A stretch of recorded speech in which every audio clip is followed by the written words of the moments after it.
Hello, and welcome to the Sincerity Zone, where it's all sincerity all the time. Listen, kids, Daddy's not going to be around forever.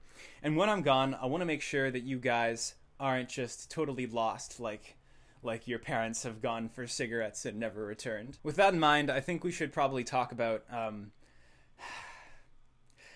the Jreg community. People often ask me, what do I think about the Jreg community?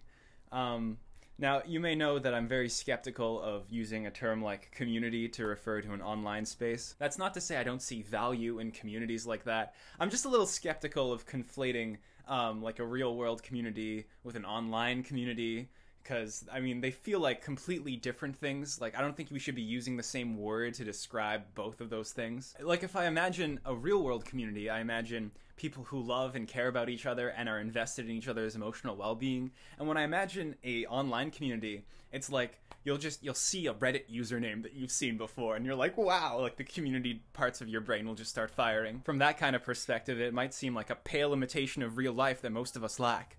But I digress. So when people ask me about how I feel about the Jreg community, I think, what do you mean? Do you mean Jreg, a subreddit where, like, probably more than half the people don't even watch me? My videos get posted to Jreg and they get like 10 upvotes. It's mainly there for fan art about old Centricide episodes and bad political compass memes. It also has turned out to be unabashedly leftist, although some right-wing posts sort of slide by here and there. Not quite fitting to the anti-centrist spirit, but that's just how it turned out. But I do ask again, what are you referring to? Are you referring to the people on Jreg Twitter, also known as Dritter? Are you referring to the various discords that have sprouted out after the fall of Dregoria 2? Essentially, via that question, you're asking me to formulate an opinion about, like, almost 300,000 people. But listen, I've turned over a new leaf, okay? This is now a sincerity-only channel. I'm not gonna beat around the bush. I know what people are asking when they say that. They're asking, what do I think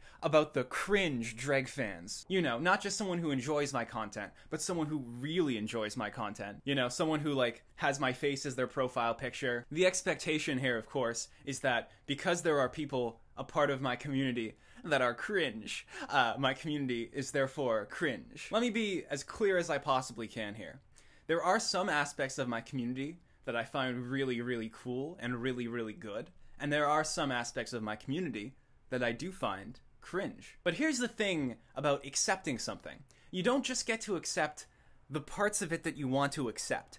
If you accept something as a whole, you accept it as it is. And that means you take the really good stuff and you take the cringe stuff. And the reason I'm doing this is something I feel like I have to explain. So let me tell you a story. When I was a young person on the internet, I was objectively cringe. I did a lot of cringe shit. I would send cringe emails to people I was a big fan of, and I would make lots of mistakes while I was complimenting the person. I sent an email to a creator of a webcomic saying, I really like your character, and, you know, I would make all these mistakes while I was trying to describe what I wanted from them. I would write really bad walkthroughs for Flash games on Newgrounds, and I would ask the person to share my walkthrough. I would get into really heated political arguments on forums and just make bad point after bad point. All of this, looking back on it, objectively speaking, was cringe. And yet, I don't regret doing any of those things as a teenager. And in fact, I'm kind of glad that I did them. When I sent out emails to people that I really liked, they didn't respond saying, GTFO, you cringe child. They responded very kindly. They gave me very good advice. They told me about themselves. They answered my question. They were very nice to me. And as a kid, trying to figure myself out, that stuff was formative. That kindness was very helpful in figuring myself out and orienting myself towards the kinds of things that I really liked, while also burning off the parts of myself that I didn't like. My point here is that 15-year-olds are sometimes cringe on the internet. And that's okay, because where you may see a 15-year-old identifying as a anarcho-posadist monarch and think, ooh, that's cringe, I see somebody who is at the very least attempting to engage with political philosophy, which is important. Will they be anarcho-posadist with Jreg characteristics for their whole lives?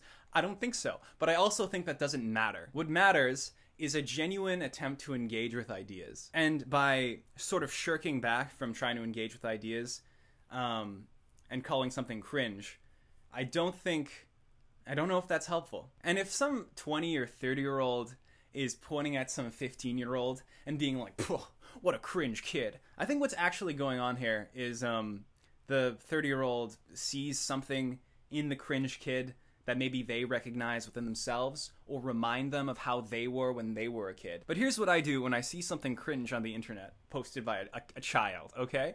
I look at it, and then I say, okay, and that's it. Do I still find it cringe? Objectively, yes. But fella, the world is going to change in your lifetime so substantially that I'm not sure what's going to be cringe in 5 years, let alone 50. So if you like something, and then someone else interfaces with a thing that you like in a way that you don't like, so you no longer like the thing, that strikes me as sad. It strikes me as a good way to alienate yourself from everything you love and wrap yourself in layers of cynicism until you die bitter and broken. Take some points out of int and put them into whiz. If I have to choose between having a community that's just kind of and having a community that makes really, really good fan art that makes you want to cry, and then whatever this is, I'll take this. I'll take this over a middle ground option. I will take this moment, however, to say that that people saying they're gonna kill me on 4chan has nothing on the shit that I've seen on Twitter. Like, in terms of emotionally affecting me, the stuff on 4chan, makes me feel maybe a little uneasy. The stuff on Twitter, I don't think I will ever mentally recover from. So how do I feel about the Jreg community? Well, listen, I would never encourage anybody to join a community that is based around an e-celebrity. In fact, I think those kinds of communities are probably inevitably unhealthy. I think if you make a online community centered around a person, then there's only so many ways you can interact with the person, in the world of ideas before you just start having to, have a negative opinion about the person. I'm not really interested in fostering any communities based around me as a human, although I am interested in fostering communities based around the ideas that I'm exploring. A really good example of this is probably one of my most favorite online communities on the internet, which is our Ball. This community popped up as sort of like a generic brand of what I'm doing. Ideologies are represented not by me in costume, but as an artist drawing a ball, which essentially represents an ideology. I really like our Ball. I don't like the name. I think our ideology ball is probably better, but that's neither here nor there. And I think communities like this have a lot more long-term potential than anything that's based around just me as a person will ever have. I don't know the exact rules for creating a good community yet, and I myself am not really interested in running a community directly. I'm not even sure exactly what an ideal community based around some of my ideas would look like. I think that's just something people have to figure out. I guess the main thing would be to avoid calls for violence and try to focus centricide as more like destroying centrism as an ideology rather than actual centrists. I have taken the liberty of becoming the mod of our anti-centrism. Now, if you feel like you understand the vibe that I'm trying to go for with anti-centrism, then post anti-centrist memes there instead of our Jreg. And we'll try to keep our anti-centrism to be as anti-centrist in pure spirit as humanly possible. We'll let our Jreg be about whatever topics I happen to be talking about on this channel at the time, and we'll let our anti-centrism be more of a community focused around the ideas of anti-centrism specifically. Also, I want to say that if our Jreg wasn't predominantly left liberals, it probably wouldn't be on Reddit. So rather than a community based around me, I think communities based around either the ideas of anti-centrism or the ideas of political ideologies interacting would be a lot better. I also don't think they should be centralized. I think they should probably be as decentralized as we can possibly make them. On that note, I want to say that I think it's time I step down as the official leader of the anti-centrist movement. A lot of you are probably wondering, okay, who's in charge now? I think, ideally, anti-centrism will be run more like an anarcho-monarchy. You, the audience, can figure out which charismatic schizoid you want to follow. If someone wants to take my ideas and run with it in a way that's more successful than me, that person, you can follow them if you want. The anti-centrist movement must simultaneously be extremely decentralized and extremely centralized. You are all free to do whatever you want with the ideas. Communities where people of different beliefs interact, I view as extremely important because it's sort of an opportunity For people to leave what is by definition an echo chamber, communities, by the way, online, they by definition have to be an echo chamber because you need to form a community around certain tenets, and those tenets often weed out people of opposing political ideologies. So this not only allows more people to be exposed to differing ideas than the mainstream ones, but it also provides a space for people to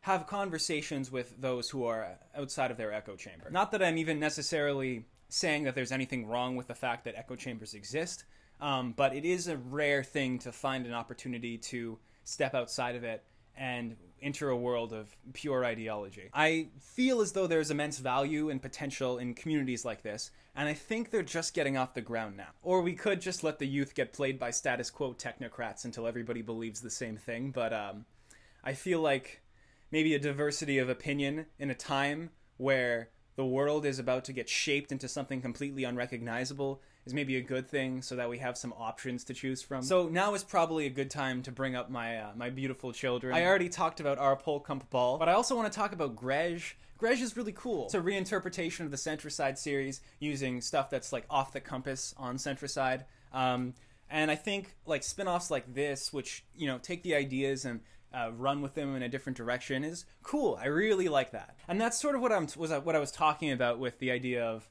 oh, you know, the community is bad because some people are cringe. Well, you know, I mean, sometimes you get really good stuff that you really like.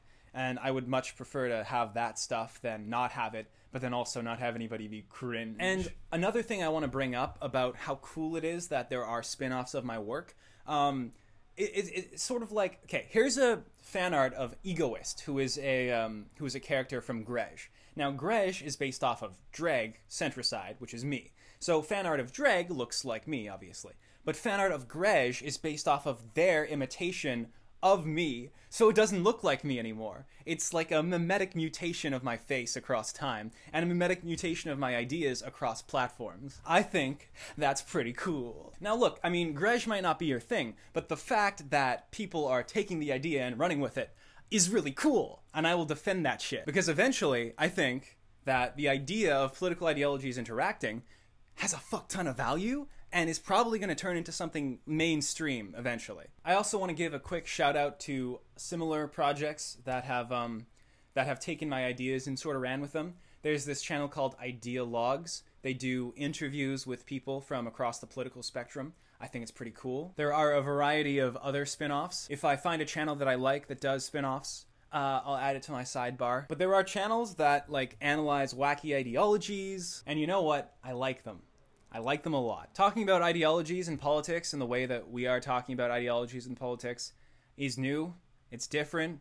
It's not how most people talk about them, but I think it is more and more becoming how people talk about them. You can make your own chat rooms, your own subreddits. You can do whatever you want.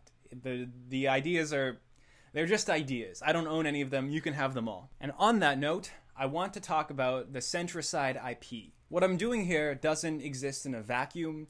It shouldn't be just about me. My ideas shouldn't be unique to my channel. A lot of people have expressed interest in taking my characters and doing other things with them, and do it. I'm never going to copyright strike something using my characters. I'm never going to say, oh, that's my original character, please do not steal. If you want to take my characters and make your own web series, if you want to put them on t-shirts and print them out yourself,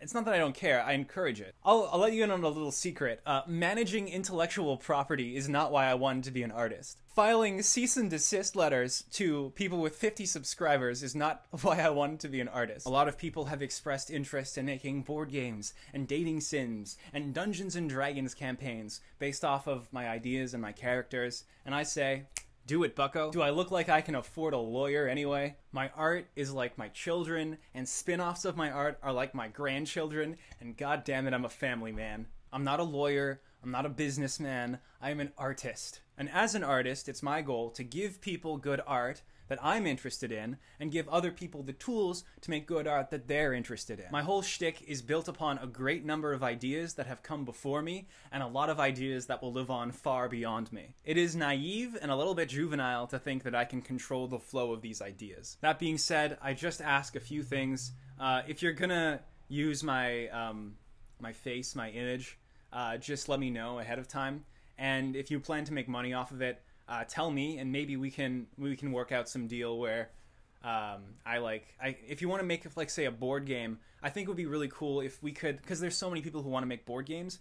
Maybe we could like have like a website where all the board games go, all the different board games based off the idea, and we could like make a page for like, I don't know, board games and spin-offs and all that kind of stuff. Like, community based off along those lines sounds pretty good, pretty cool. So yeah, if you want to make money off of it, just like let me know ahead of time, and we'll work something out. If I had a manager, he would probably say that this is a bad decision, but I get to be my own manager, and as a result, I get to live through the consequences of my own bad decisions. There are way too many cool communities for me to shout out right now, but if you go looking for them, you'll find them, and if you want to join them, go ahead. So normally here is where I would go on some diatribe as to the importance of, you know, not selling out and making sure you don't commodify the idea too much or you'll ruin it.